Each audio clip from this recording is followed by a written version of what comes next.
கிறிஸ்துவுக்குள் பிரியமான அன்பு சகோதரனே சகோதரியே, உங்கள் யாவருக்கும் புத்தாண்டு வாழ்த்துக்களை தெரிவித்துக் கொள்கிறோம். தேவன் நமக்கு நல்லவராகவே இருந்ததுக்காக அவருக்கே துதி கனம் மகிமை உண்டாவதாக. எப்படிங்க இருந்துச்சு இந்த பழைய வருஷம் அப்படின்னு கேட்டிங்கன்னா, எல்லாருமே என்ன சொல்லுவாங்க, ஒவ்வொரு கதையை சொல்லுவாங்க. ஒவ்வொரு கதையிலும் ஒவ்வொரு அழுத்தங்கள் அழுகை இருக்கும். என்னை மாதிரி யாருமே கஷ்டப்படக்கூடாதுன்னு சொல்லி. ஆனால் வேதத்தை வாசிக்கும் பொழுது வேதம் எல்லாமே நம்பிக்கையின் அடிப்படையில் போய்கொண்டிருக்கிறது. உங்கள் யாவருக்கும் தேவ செய்தியை சொல்வதற்காக, கர்த்தர் எனக்கு கொடுத்த நேரத்துக்காக, சந்தர்ப்பத்துக்காக அவருக்கே துதி கன மகிமை உண்டாவதாக. நீதிமொழிகள் 3ஆம் அதிகாரம் 26ஆம் வசனம். கர்த்தர் உன் நம்பிக்கையாயிருந்து உன் கால் சிக்கி கொள்ளாதபடிக்கு காப்பார். இன்றைக்கி நீங்கள் ஃபேஸ்புக்கு போங்க, ரீல்ஸ் பாருங்கள், ஸ்டோரிஸ் பாருங்கள், எல்லாமே உன்மேல் நீ நம்பிக்கை வை, நீ செய்வது சரியா தவறான்னு சொல்லி இன்னொருத்தவர் உனக்கு சொல்ல வேண்டிய அவசியம் இல்லை, உனக்கு எல்லாமே தெரியும், நீ உன்மேல் நம்பிக்கை வைத்து நீ போராடும் பொழுது அது எந்த நாள் ஆனாலும் சரி, எத்தனை நிமிடங்கள் ஆனாலும் சரி, நீ வெற்றி பெறுவாய் என்று சொல்லி, உன்னை நம்பு, நீ உலகத்தில் பெரிய ஆளாகலாம் என்று சொல்லி நிறைய செய்தி கேட்டிருப்பீங்க. ஆனால் நான் ஒரு கிறிஸ்துவ போதகர். என்னுடைய வாழ்நாள் முழுவதுமாய் நான் பார்த்ததெல்லாம் இந்த வசனம் தான். என்ன வசனம்? கர்த்தர் உன் நம்பிக்கையாயிருந்து. இயேசு கிறிஸ்துவை நீங்கள் உங்கள் நம்பிக்கையாய் வைக்கும் பொழுது இந்த புது வருஷம் இயேசுவோடு பயணிக்கிற அனுபவத்தை கொடுக்கும். இயேசுவோடு பயணிக்கும் பொழுது நிச்சயமாக பிரச்சனைகளும் கஷ்டங்களும் துன்பங்களும் வரலாம். ஆனால் இயேசு பார்த்து கொள்வார். உங்கள் வீட்டில் ஒரு கல்யாணம் இருக்க போகுதா? யோவானில் அந்த கல்யாணத்துக்கு அவர் அழைக்கப்பட்ட பொழுது கானா ஊரில் அந்த இடத்துக்கு வந்தார். அந்த கல்யாணத்தில் ஒரு குறை இருந்துச்சு, அதை சரிப்படுத்திட்டார். என்னமோ சொல்லுவாங்களேன்னு வருத்தப்படும் பொழுது, முன்னாடி கொடுத்த திராட்சரசத்தை காட்டிலும் இப்போ கொடுத்த திராட்சரசம் ரொம்ப நல்லா இருந்துச்சுன்னு சொல்லி சொன்னாங்க. அற்புதத்தை நடத்த இயேசுவை நீங்கள் உங்கள் இல்லத்துக்கு, உங்கள் வீட்டு கல்யாண வீட்டுக்கு அழைக்கிறீங்களா? நீங்கள் யார் மேல் நம்பிக்கை வைக்கிறீர்கள்? நிறையா ஸ்கூலில் இப்போ சொல்லிக் கொடுக்குறாங்க. மார்ஷியல் ஆர்ட்ஸ் வச்சுக்கோங்க, தற்காப்பு கலையை கற்றுக்கோங்க, அது ரொம்ப முக்கியமானது. இதெல்லாம் நீங்கள் கற்றுக்கிட்டிங்கன்னா உங்கள் மேலே ஒரு நம்பிக்கை இருக்கும். இல்லை பேங்க் பேலன்ஸ் இவ்வளோ வச்சுக்கோங்க, அப்போது உங்களுக்கு ஒரு நம்பிக்கை இருக்கும். உங்கள் பிள்ளையை நல்லா படிக்க வைங்க, அது உங்களுக்கு ஒரு நம்பிக்கை இருக்கும். பொம்பளை பிள்ளையை நீங்கள் அடித்து வளருங்க, ஆம்பளை பிள்ளைக்கு இப்படி சொல்லி வளருங்க, அப்போது உங்களுக்கு நம்பிக்கை இருக்குன்னு சொல்லி நிறைய சொல்லலாம்.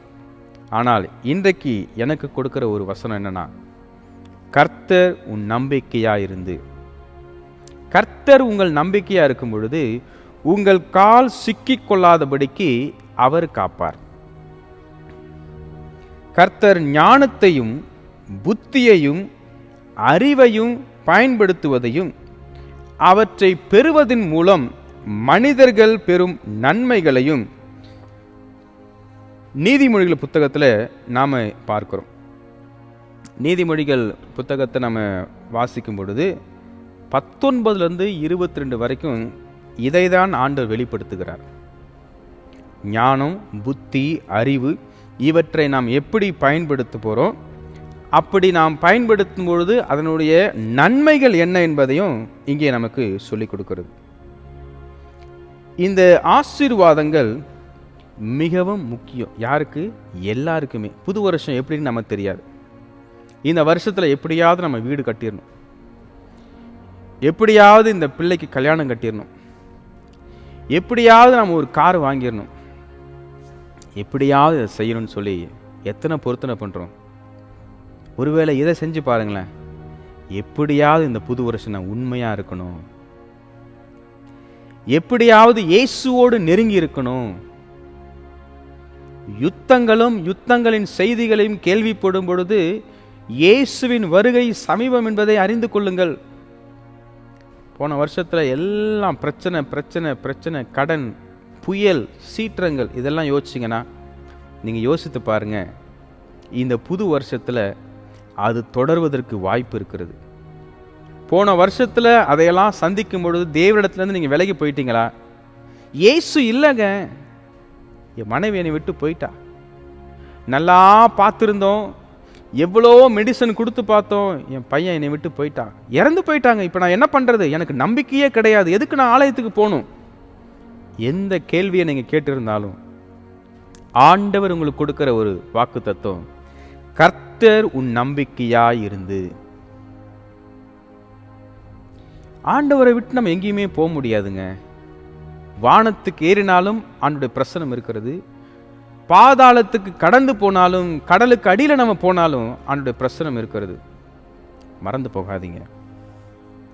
ஞானத்தோடும் புத்தியோடும் கர்த்தருக்கு பயப்படுற பயத்தை அறிந்து கொள்ளும் பொழுது நம்முடைய நித்திரை இன்பமாய் இருக்கும் என்பதை மறந்து போகாதீங்க. சங்கீதம் 27:1-3 வாசிக்கிறேன். கர்த்தர் என் வெளிச்சமும் என் ரட்சிப்புமானவர், யாருக்கு பயப்படுவேன்? ஆமென். கர்த்தர் என் வெளிச்சமும் என் ரட்சிப்புமானவர், யாருக்கு பயப்படுவேன்? கர்த்தர் என் ஜீவனின் பலனானவர், யாருக்கு அஞ்சுவேன்? என் சத்துருக்களும் என் பகைஞருமாகிய பொல்லாதவர்கள் என் மாம்சத்தை பட்சிக்க என்னை நெருக்குகையில் அவர்களே இடறி விழுந்தார்கள். எனக்கு விரோதமாக ஒரு பாளையம் இறங்கினாலும் என் இருதயம் பயப்படாது, என் மேல் யுத்தம் எழும்பினாலும் இதிலே நான் நம்பிக்கையாய் இருக்கிறேன். ஆண்டவர் மேல் நீங்க நம்பிக்கை வைக்கும் பொழுது அது எப்படி தெரியுங்களா? ஒரு பெரிய கோலியாத் முழு இஸ்ரவேல் தேசமே நிற்குது எதிரில், சண்டை போடுறதுக்கு பயம். ஆனால் ஆண்டவர் மேல் நம்பிக்கைனா என்ன தெரியுங்களா? ஒரு சிறு பையன் தாவீது 5 கூழாங்கலை எடுத்துக்கொண்டு, நீ நிந்திக்கிற இயேசுவின் நாமத்தினாலே வருகிறேன்னு சொல்லும் பொழுது, நீ வா, உன்னை நான் பீத்து காக்காவுக்கு சாப்பாடா கொடுக்கணும் பொழுது, அந்த நேரத்திலே அவன் கவனை விட்டு எறிகிறான். நெத்தியில விழுந்த அந்த கோலியாத் விழுந்து மரித்து போகிறான். வேகமா ஓடிப்போய் அந்த கத்தி எடுத்து கழுத்தை வெட்டி கர்த்தர் மேல் நம்பிக்கை வைத்ததனுடைய வெளிப்பாடு நாம் பார்க்கிறோம். உடைய வாழ்க்கையில கோலியாத் இருக்கிறாங்களா? பயப்படுறீங்களா? என்ன செய்யணும் தெரியாம இருக்கிறீங்களா? ஆண்டவர் மேல் நம்பிக்கை வைங்க. பாபிலோன் தேசம் ஒரு பெரிய தேசம். தானியேல் 3:16-17-18 வாசிக்கும் பொழுது எல்லாருக்கும் ஒரு கட்டளை கொடுக்கப்பட்டது. இப்பொழுது கிண்ணறம், இந்த வசனம், அந்த எல்லாம் நாங்கள் மியூசிக் வாசிக்க போகிறோம், எல்லாரும் கீழே வணங்க வேண்டும் சொல்லும் பொழுது 3 எபிரேய வாலிப பிள்ளைகள் நின்னாங்க பாருங்க. அதான் கர்த்தர் மேல் நம்பிக்கை.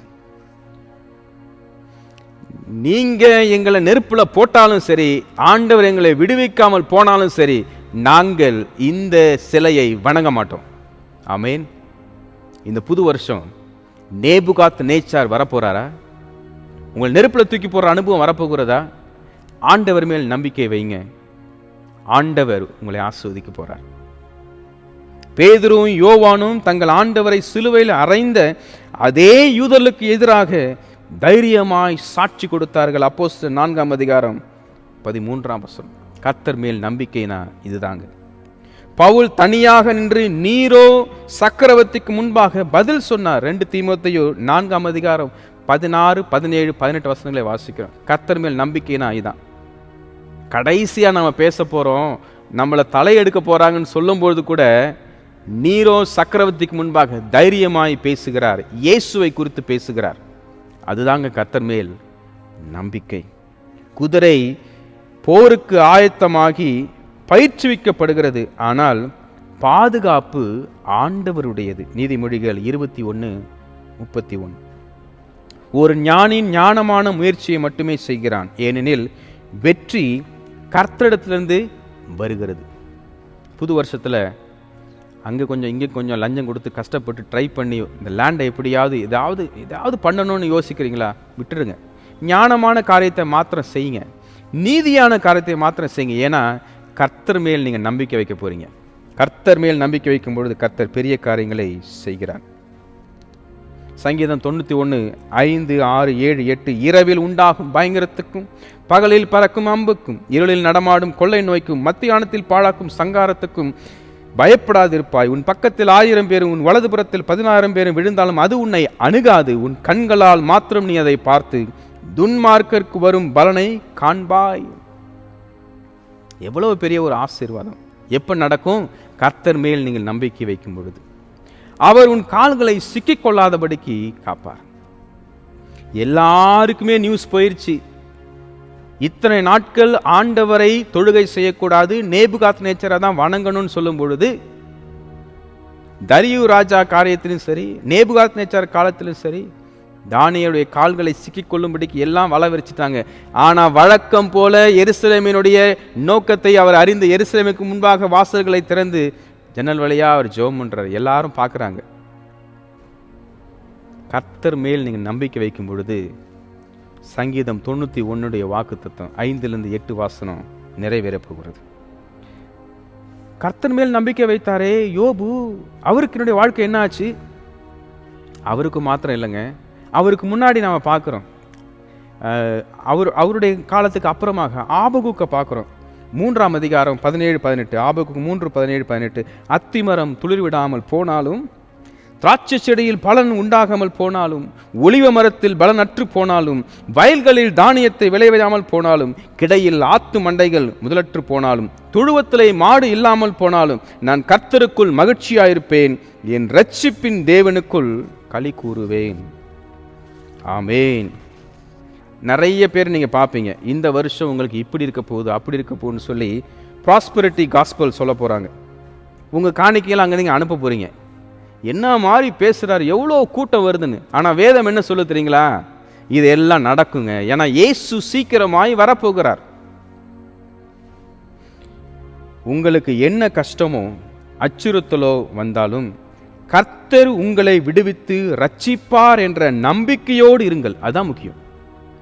கஷ்டம் வராதுன்னு சொல்லக்கூடாது. ஏன்னா நான் உண்மையான வேதத்தை படிக்கிற ஊழியக்காரன். கஷ்டம் கண்டிப்பாக வரும், பூமி எதிர்ச்சிகள் கண்டிப்பாக வரும், அழிவுகள் பேரழிவுகள் கண்டிப்பாக வரும். ஆனால் கர்த்தர் விடுவிப்பார் என்ற நம்பிக்கை மாத்திரம் நம்ம விடக்கூடாது. சோர்ந்து விடாதிருங்கள், மாறாக நம்புங்கள், நம்பிக்கையுடன் முன்னேறுங்கள். நீங்கள் செய்ய வேண்டியதை செய்யுங்கள், பின்னர் படுக்கைக்கு செல்லுங்கள், இறைவன் பார்த்து கொள்வார். நீங்க தூங்கிக்கிட்டு இருக்கும்போது ஆண்டவர் தூங்க மாட்டாருங்க. எசேக்கியா ராஜா போய் ஜெபம் பண்றாரு, பெலன் உள்ளவனுக்கும் பெலன் அற்றவனுக்கும் உதவி செய்வதுமுக்கு லேசான காரியம் ஆண்டவரே, நாளைக்கு இந்த நாளை பாப்பமா தெரியலன்னு சொல்லி ஜெபம் பண்ணிட்டு வந்து படுக்கிறாரு. அந்த இரவுல 180,000 பேரை ஒரே ஒரு தூதன் வந்து சங்காரம் பண்ணுகிறார். நீங்க ஜெபம் பண்ணிட்டு போய் நிம்மதியா தூங்குங்க.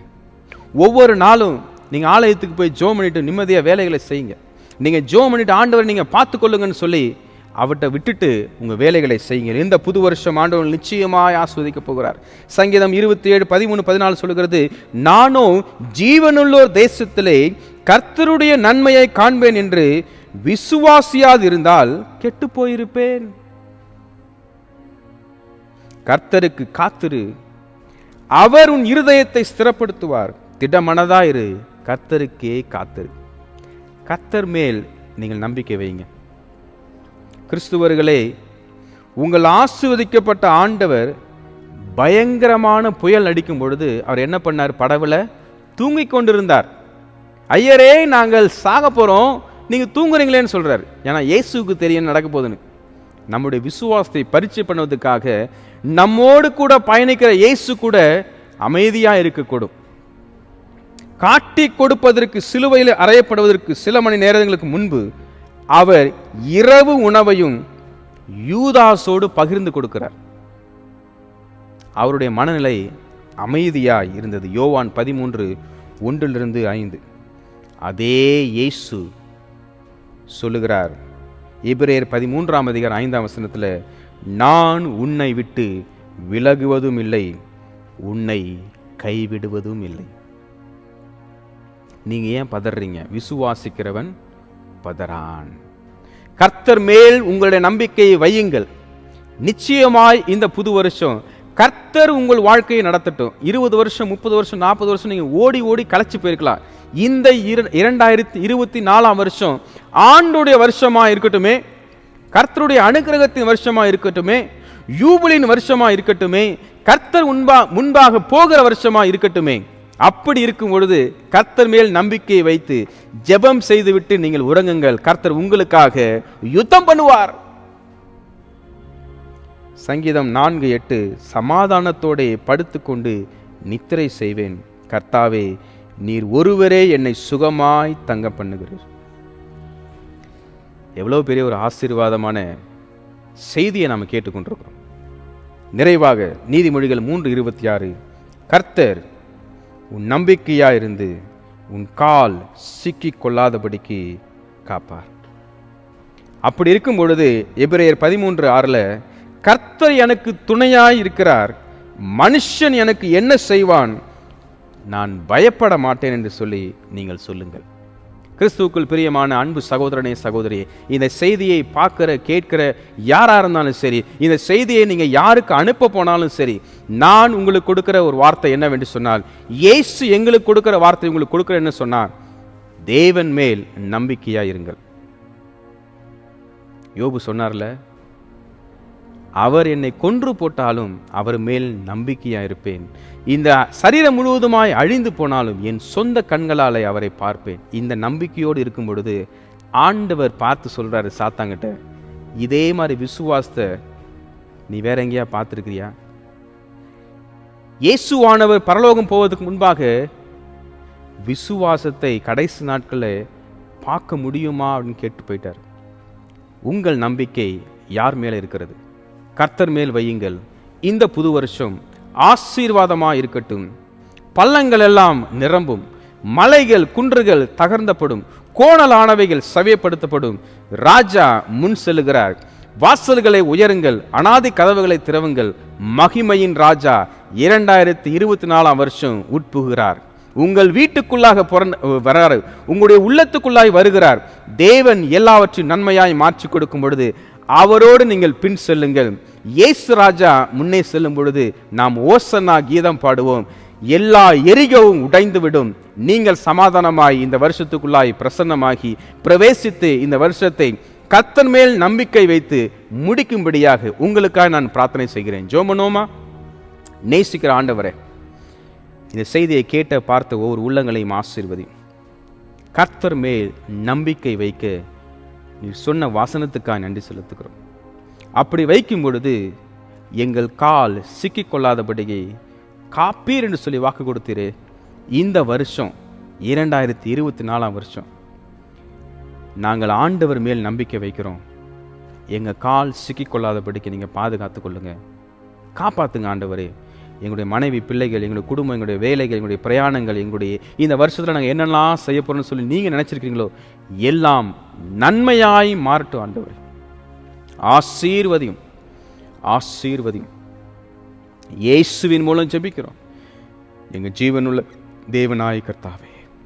ஆமேன், ஆமேன்.